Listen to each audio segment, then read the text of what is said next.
Willy Wimmer iz Nemačke uputio je kratku poruku o stradanju Sanji Milenković, učenici Matematičke gimnazije u Beogradu, osvajača velikih regionalnih, evropskih i svetskih priznanja takmičara iz matematike. Poruku će pročitati Marina Čolić.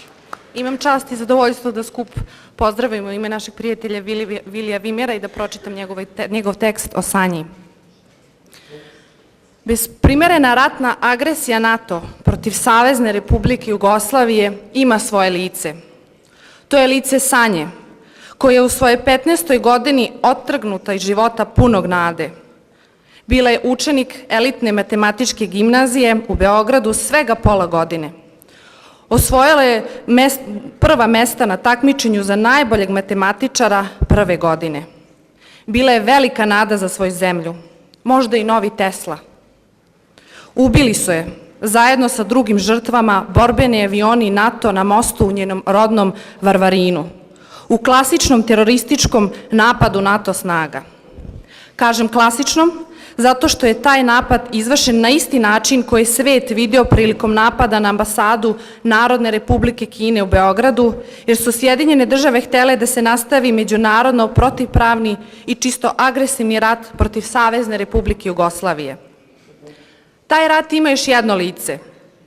Ovog puta to je lice potparola NATO Džemija Šija. Redak je slučaj da je tako mali broj ljudi lagao toliko mnogo ljudi, toliko efikasno, kao što su to radili NATO i zapadni političari Tony Blair, Joseph Fischer i Madeleine Albright, koji su odgovorni za taj rat protiv Savezne Republike Jugoslavije, protivpravan međunarodnom pravu. Isti duh kojim je napadnuta jedna zemlja koja nije bila u ratu, živi i danas. Ništa drugo ne može da se kaže kada je Christopher Huygen, savjetnik za spoljnu politiku nemačke kancelarke, ne tako davno u Berlinu odao izvanrednu počast Džimiju Šiju. Moramo da budemo svesni značaja tog rata i danas, ne samo u to vreme. To se jasno ogleda u odbijanju jednog britanskog generala da se povinuje naredbi vrhovnog komandanta NATO-a Wesleyja Clarka, da započne Treći svetski rat time što bi naredio napad na ruske trupe.